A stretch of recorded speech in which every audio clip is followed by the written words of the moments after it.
Hello and welcome back to All About Community. Again, my name is Robert L. Harris and I am your host.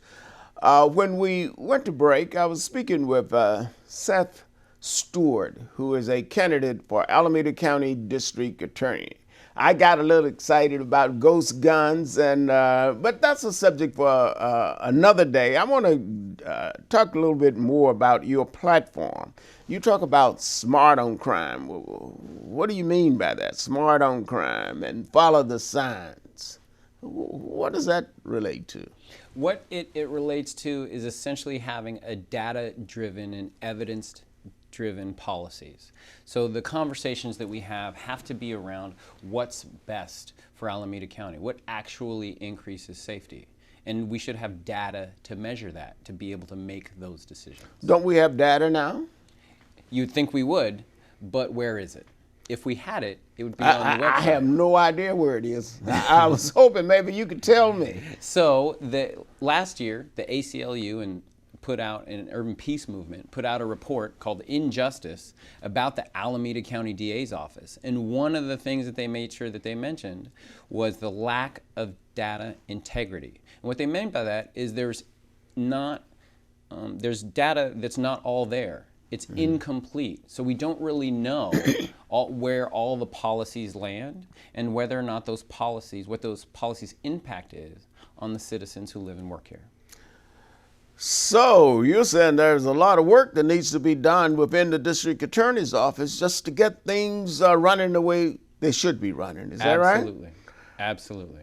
You also talk about focus on violent crimes. How would you focus on violent crimes? This is a resource question, and we need to be able to focus our resources to make sure that the prosecutors who are prosecuting violent crime have the low caseloads, have the proper resources in terms of paralegals and investigators that they need to be able to be successful.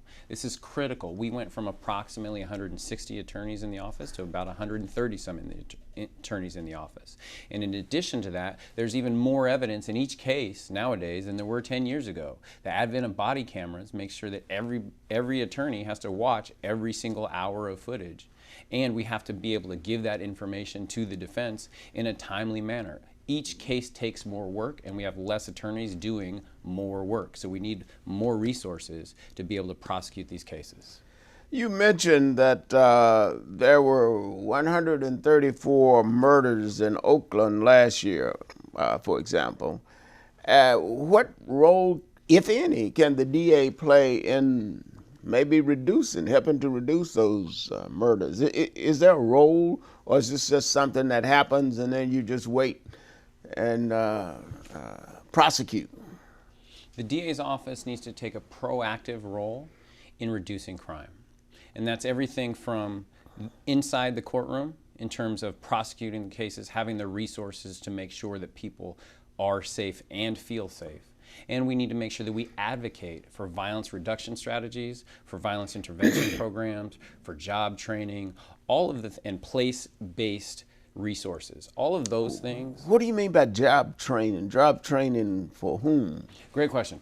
So one of the things that I focus on is starting in high school and education, generally speaking, and then job opportunities. And what that means to me is the best way to lower crime is increase the high school graduation rate. Literally the best way to do it.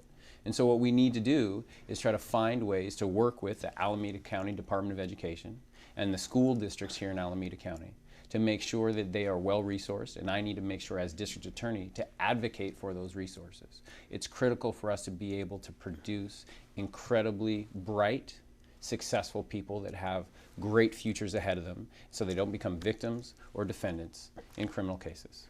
You also talk about leading outside the courtroom. What is leading outside the courtroom? What does that mean? So I'll give you an example. Okay. So what we've seen in places like Cincinnati, and Chicago, and Philadelphia is that this place-based investment reduces crime. Wait a minute. Say that again. Place-based investment reduces crime. And what is that? It sounds fancy. It does. But basically what it means is when there's a vacant lot or there's a blighted property, crime goes up. Oh, yeah, I agree. I mean, all you got to do is go down to East 14th Street, especially beyond High Street, and you just see all kind of blight. Exactly. Now, what are you going to do about that? Matter of fact, one thing I suggest you can do, you can start prosecuting more of those people that dump illegally. Absolutely. Absolutely. There's actually some legislation that came through the city council to be able to place cameras where illegal dumping happens and to go after those people, and I plan to do just that.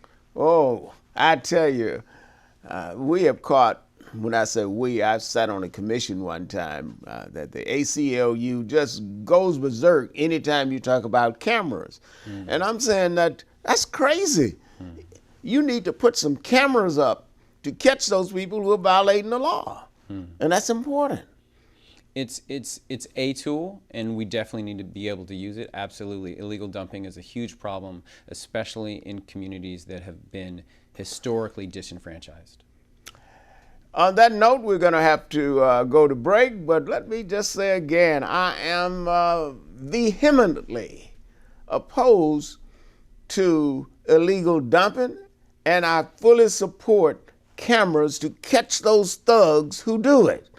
And matter of fact, you should give them the maximum in terms of sentence that you can give them for doing our fines, whatever the case may be. Don't touch that remote. We will be right back. We got to go to break. My name is Robert L. Harris. I am your host, and my guest is Seth Steward, candidate for Alameda County, and hopefully he's going to help us clean up this blight. We'll be right back.